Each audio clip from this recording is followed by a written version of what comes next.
अतिथि दीप प्रज्वलित करने जा रहे हैं। सभी लोग तालियां देंगे।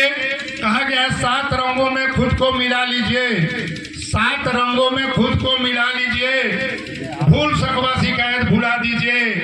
जब तलक अतिथि दीप रोशन करें, आप तालियों से दीपक जला दीजिए, तालियों से दीपक जला दीजिए, तालियों से दीपक जला दीजिए।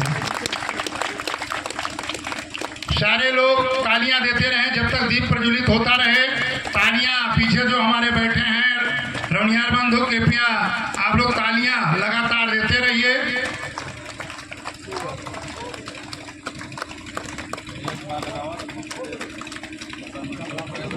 यह बहुत ही गर्व की बात है कि हमारे आज ग्राम सभा बहना में हिंदू सम्राट हेमचंद जी का आज राज्याभिषेक हो रहा है। इसी दिन हम लोग को कुछ सबक लेने की जरूरत है, अपने संगठन को मजबूत बनाने की जरूरत है, क्योंकि हर संप्रदाय के लोग कहीं न कहीं अपने संगठन को मजबूत कर रहे हैं। हम लोग ये जितने रौनियार भाई हमारे सोनभद्र से हैं, सभी लोग आज समय निकाल करके, किसी व्यक्ति के पास समय नहीं होता है, समय निकाल करके हमारे रौनियार सभा का जो संगठन है उसको मजबूत करने के लिए हम लोग को दिशा देने का काम कर रहे हैं।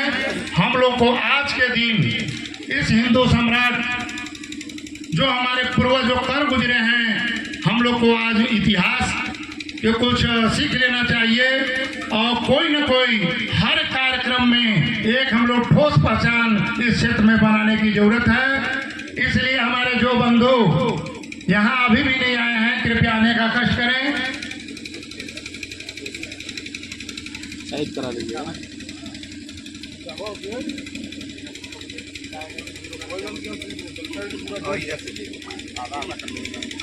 हमारे गांव का जो हमारे कामेश्वर डॉक्टर जी बैठे हैं, हमारे विनोद जी मीडिया प्रभारी बैठे हैं, कृपया आप भी आने का कष्ट करेंगे। मीडिया के लिए कहा भी गया है, जो चौथा स्तंभ है, अमन बेच देंगे चमन बेच देंगे, अमन बेच देंगे चमन बेच देंगे, मौका मिले तो कफन बेच देंगे। कलम के पुजारी अगर चुप रहे तो सत्ता के पुजारी वतन बेच देंगे, वतन बेच देंगे, वतन बेच देंगे। तो मैं हमारे पत्रकार बंधुओं जो इस कार्यक्रम को कहीं न कहीं प्रचार प्रसार और लोगों में अलग जगाने का काम करते हैं, उनको भी स्वागत है। अब मैं चाहूंगा कि हमारे सभी लोग से निवेदन करूंगा कि क्रमशः धीरे धीरे अपना स्थान ग्रहण कर ले,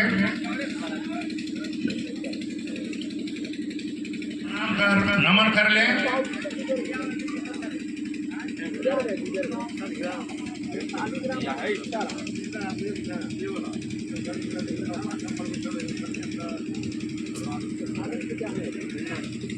दीप प्रज्वलित का कार्यक्रम समाप्त हो गया।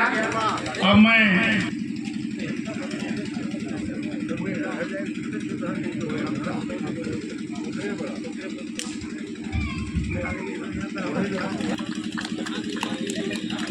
हमारे शिक्षक जिनके जरिए हम लोग इस संगठन को मजबूत करने का आप काम किए, सभी शिक्षक बंधुओं से निवेदन है कि आप लोग इधर मंच पर आने का कष्ट करेंगे।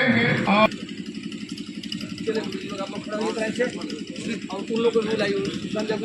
जितने हमारे इस बभनी मेवरपुर बुद्धि के जितने हमारे शिक्षक बंधु हैं, आप लोग आ करके, चाहे वो प्राइवेट स्कूल के, थोड़ा जल्दी कीजिए। हमारे मंच पर जितने हमारे चीफ गेस्ट बैठे हैं, आपको कर्मठता के आधार पर आपको इधर में हमारे शैलेश गुप्ता जी, ये भी अध्यापक हैं, पत्रकार भी हैं, कृपया आप भी आने का कष्ट करें। आप भी हमारे तालियां आप लोग देते रहिए, तालियां बीच बीच में लगते रहे।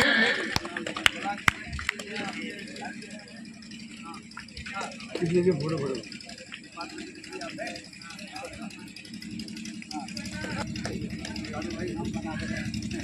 इसी क्रम में हम ललन जी सागोबान से चाहूंगा कि हमारे ग्राम सभा के राम कुमार जी बैठे हुए उनको माला पहना करके आप स्वागत करेंगे।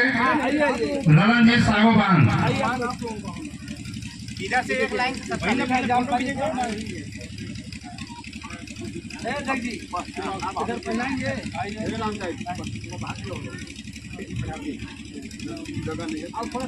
इसी क्रम में अवधेश जी से मैं चाहूंगा कि आप महादेव पा को आप माला पहना करके स्वागत करेंगे। अवधेश जी एक इधर से आगे सामने से फोटो ले लीजिए सबका। तो इसलिए इनके लिए जोरदार तालियां भी होनी चाहिए, क्योंकि इन्हीं के बदौलत हम लोग हर जगह पर उपलब्ध हो जाते हैं। किसी भी कार्यक्रम को इस साइड से और पीछे लो।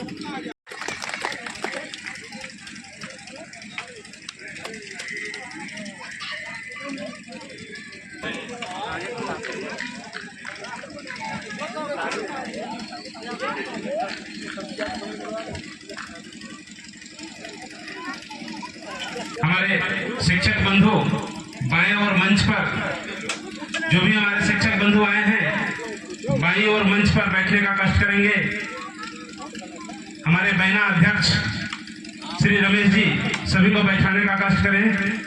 जितने भी हमारे शिक्षक बंधु आए हैं बाईं ओर बैठे और समय को देखते हुए कार्यक्रम को आगे गतिशील प्रदान करें। रौनियार भाइयों, समय काफी हो चला है, लेकिन दिल करता है कि जो हमारे इस पंडाल में आए हैं कुछ लोग को मैं विचार जानने का चाहूंगा। मैं जिले के कार्यकारिणी से क्षमा भी चाहूंगा कि थोड़ा 2-2 मिनट हमको 2-4 लोगों को बुलवाने दीजिए जो कि दूर से आते हैं। उनका हम विचार नहीं जान पाते कि समस्या इस क्षेत्र का कैसे, लेकिन मैं वक्ताओं से भी करूंगा कि 1-1 या 2-2 मिनट अपना मूल चीज से हमारा समाज संगठित होगा, कैसे हम लोग एक जल्दी जुड़ेंगे। मैं इसी क्रम में बस 2-2 1-1 मिनट मैं इसी ग्राम सभा के अध्यापक रह चुके और हैं भी, और तेज तरह हमारे रामाधार जी से चाहूंगा कि आप आए और मंच पर 2 शब्द संगठित कैसे हमारा समाज हो। श्री रामाधार गुरुजी बैना। धन्यवाद संचालक महोदय।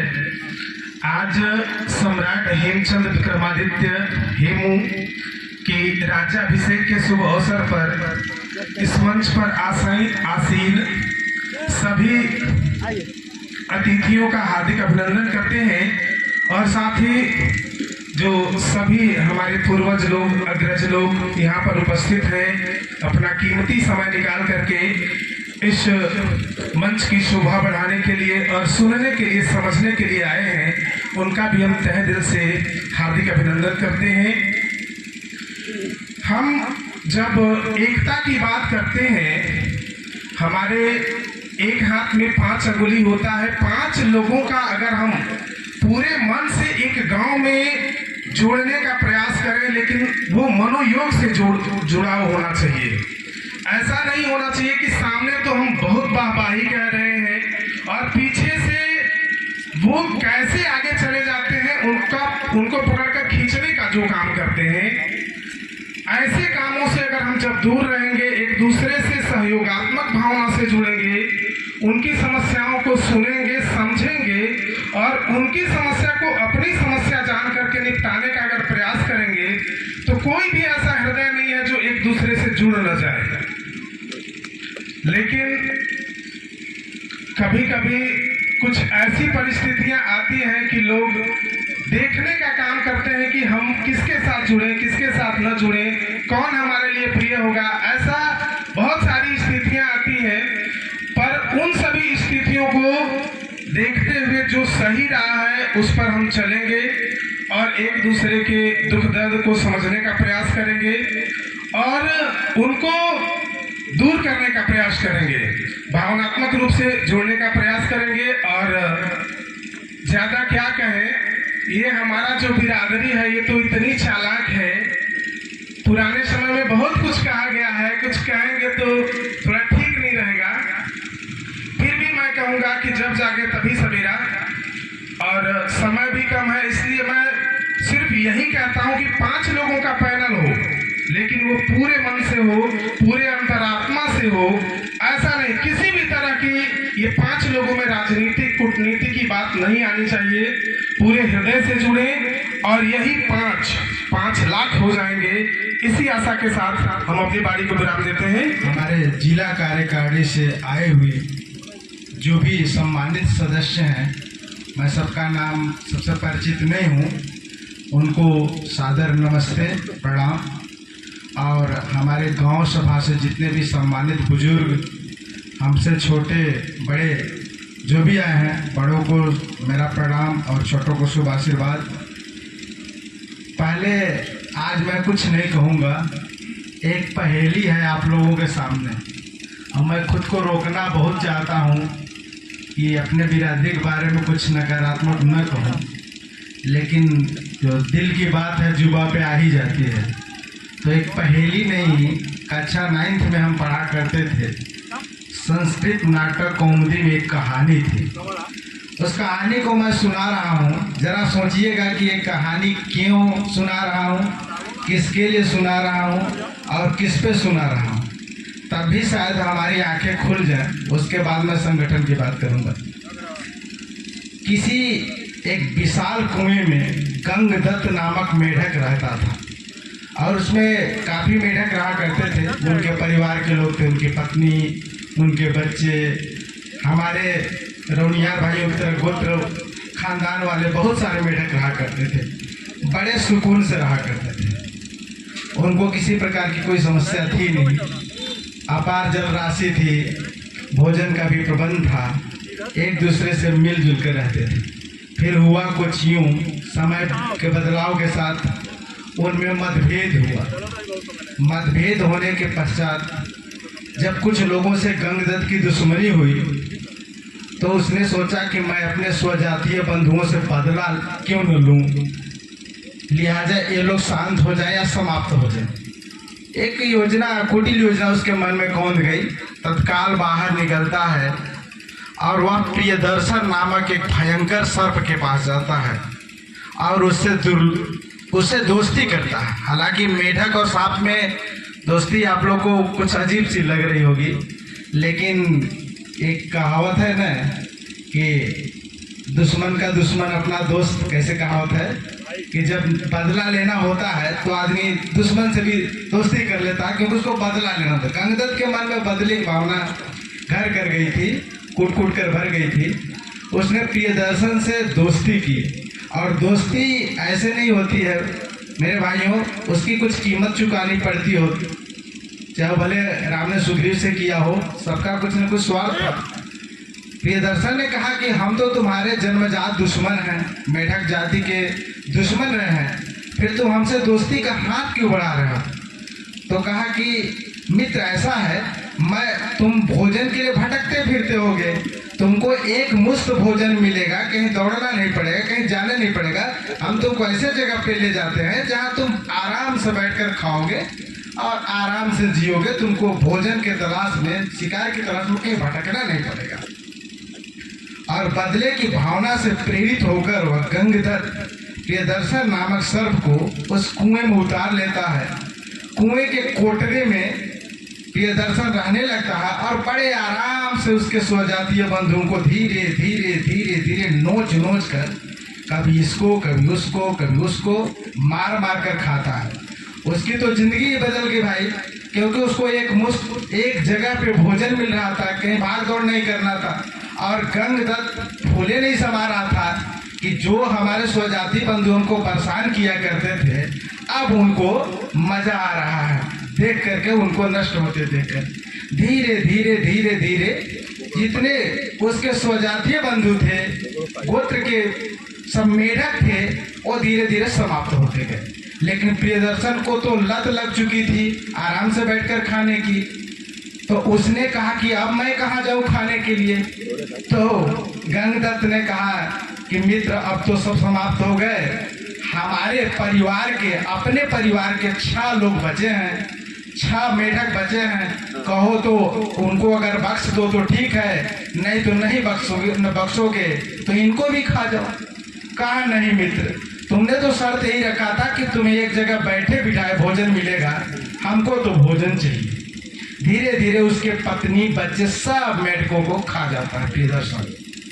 जब केवल गंगदत्त बचता है, तो गंगदत्त तो कुटिल बुद्धि का था ही, कुटिल बुद्धि का नहीं होता तो अपने स्वजातीय बंधुओं को नाश तो कोई कराएगा नहीं, सर्वनाश रावण की तरह तो कराएगा नहीं।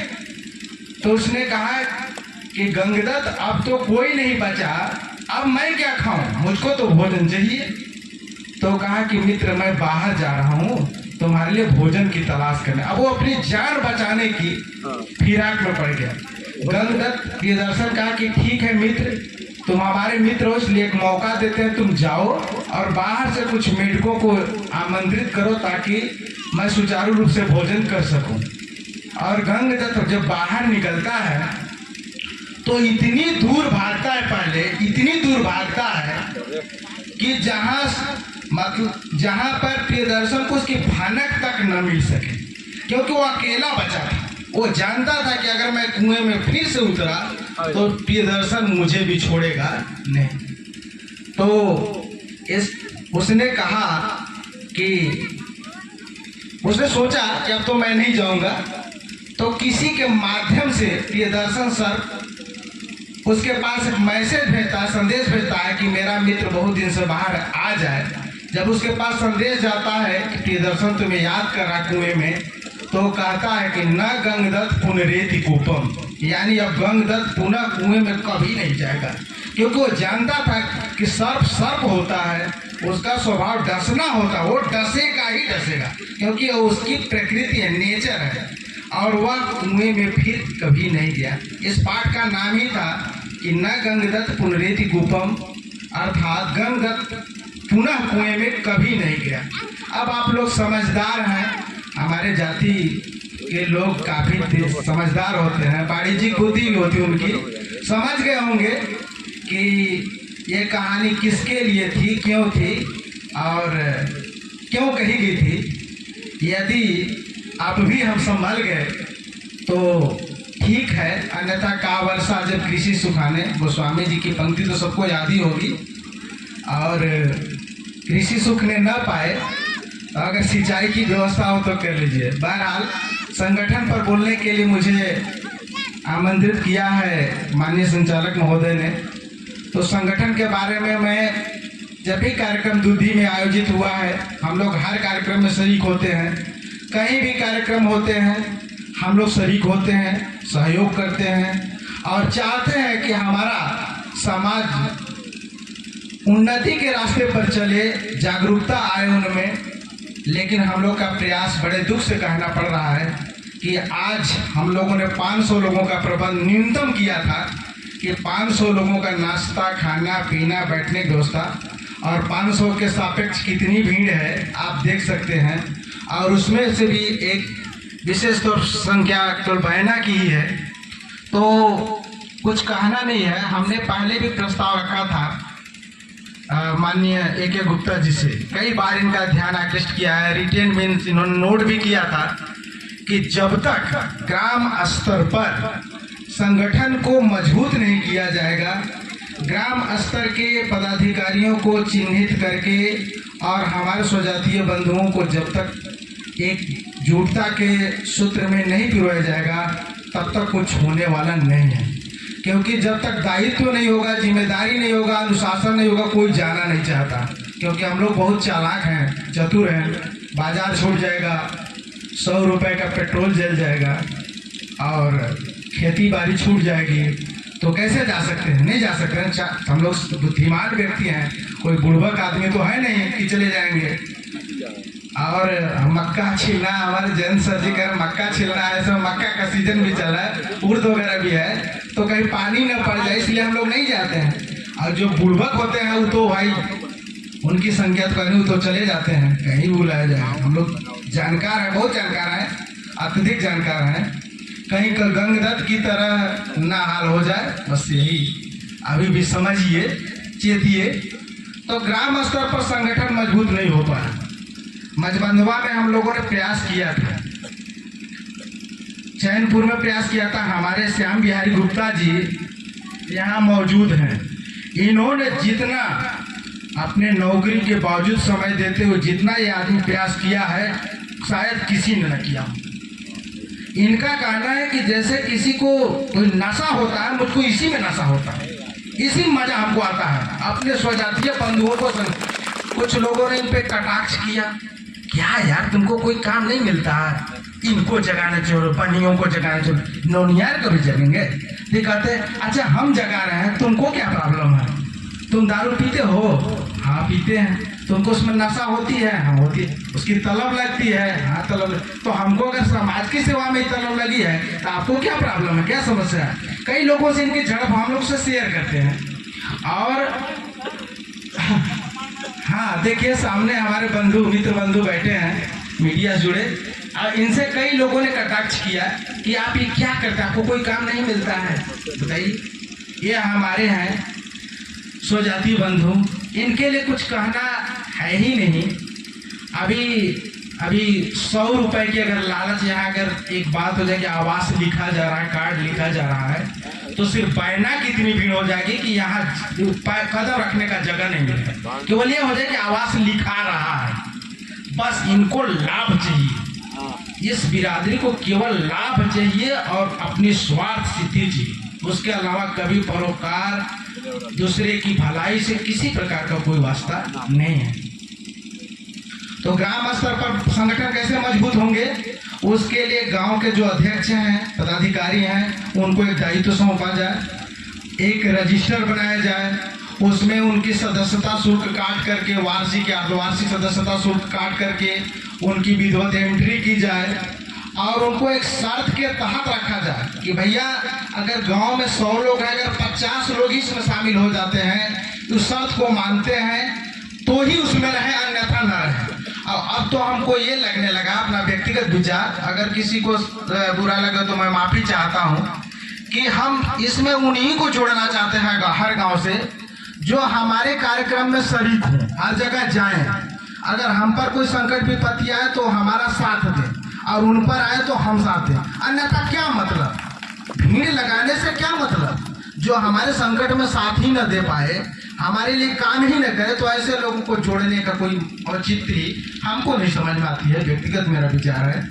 और अभी पिछले दिनों यहीं पर मीटिंग हुई थी हम लोगों की इस कार्यक्रम के परिप्रेक्ष्य में, तो हम लोगों ने कहा भी कि हर गांव का जो रजिस्टर बनेगा उस पे अनुशासन के तहत उनको रखा जाएगा कि आपको हर कहीं भी कार्यक्रम होगा तो आपको चलना पड़ेगा, चाहे आपका पैसा खर्च हो, चाहे चंदा देना पड़े, आपको भैया मर्जी है रहिए, अन्यथा आप खेती बाड़ी अपना करते रहिए, कोई दिक्कत नहीं है। हम जितने ही लोग रहेंगे कम से कम एक दूसरे के काम तो आ सकेंगे। तो इस तरह से हमने कई बार माननीय के गुप्ता जी का ध्यान आकृष्ट किया कि गांव स्तर पर, उसके बाद ब्लॉक स्तर पर, उसके बाद जिला स्तर पर इन इकाइयों को, क्योंकि ग्राम की इकाइयाँ मजबूत होगी तो ब्लॉक की इकाई मजबूत होगी, ब्लॉक की इकाई मजबूत होगी तो जिले की इकाई मजबूत होगी।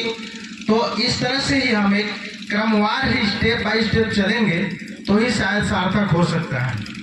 बाकी बहुत समय बोलने के लिए तो भाई बोलने की बीमारी है हम लोगों की, 2 घंटा भी बोलना पड़े तो बोलेंगे, लेकिन सभी लोग यहाँ आशा लगाए हैं, सबका अपना विचार है, सबको अपना विचार रखना चाहता है। मैं हाथ जोड़कर सबसे कहता हूँ कि अभी भी जभी से जागो तभी से सवेरा, अभी भी मेरे रौनियार भाइयों, अभी भी जागिए, सोचिए, संघे शक्ति कलयुगे। अगर आप संगठित नहीं होके जिएंगे तो आप कहीं भी सफल नहीं होंगे। मैं मानता हूँ कि आप बस खरीद सकते हैं, कार खरीद सकते हैं, आपके पास पैसे हैं। इस बार हमारे बहुत से भाई बंधु ऐसे बैठे हैं जो नई नकुर बस 2 निकाल सकते हैं, बहुत से लोग हैं, 1-2 नहीं। लेकिन हमारी पहचान ही जब नहीं बन पा रही है तो पैसा किस काम का? जब हमको कोई राजनीति में नहीं जाना है, शासन में नहीं जाना, प्रशासन में नहीं जाना, एक दरोगा अफसर बोल देता है अरे बनिया होगा, बनिया कहीं के, अब ऐसे बोलता है जैसे हम लोग कोई अपराध करके आए। अपराध न भी हो तो हमको हेय दृष्टि से देखा जाता है। प्रशासन में नहीं, किसी विभाग में जाइए, अगर जाएंगे कि रौनियार है तो हमको अपमान की दृष्टि से देखा जाता है। क्यों देखा जाता है? क्योंकि हम अपनी छवि, अपनी पहचान कहीं बना ही नहीं पा रहे हैं, हमको कोई जान ही नहीं पा रहा। तो ज़्यादा देर तक मैं नहीं बोलना चाहता हूँ, क्योंकि भाई हमारे विचारों से शायद सभी लोग सहमत ना हो, और अगर हमारे विचार से किसी को कोई भावनात्मक ठेस पहुंची हो तो उसके लिए मैं क्षमा मांगता हूं। बाकी अन्य लोगों के भी विचार भी यहाँ सुनने के लिए हम लोग आए हैं, इसलिए जय रौनियार, जय रौनियार। धन्यवाद राजेश जी, जो आप एक छोटी सी कहानी के माध्यम से आप इंगित करना चाहें संगठित होने के लिए। कहा भी गया है कि एक और एक जोड़ दिया जाए तो दो हो जाता है। वो वहाँ कहलाता है मैं, एक और एक को मिला दिया जाए तो दो हो जाता है, वहाँ कहलाता है मैं। और एक और एक को मिला दिया जाए तो 11 हो जाता है, वहाँ कहलाता है संगठन। और एक को ही रहने दिया जाए तो वहाँ कहलाता है प्रेम। एक और एक ही रह जाए तो वहाँ कहलाएगा प्रेम। और एक जहाँ मिलने न दिया जाए, एक और एक को जहाँ मिलने न दिया जाए वहाँ कहलाता है कूटनीति। और जहाँ एक और एक को विरोध में खड़ा किया जाए वहाँ कहलाता है राजनीति।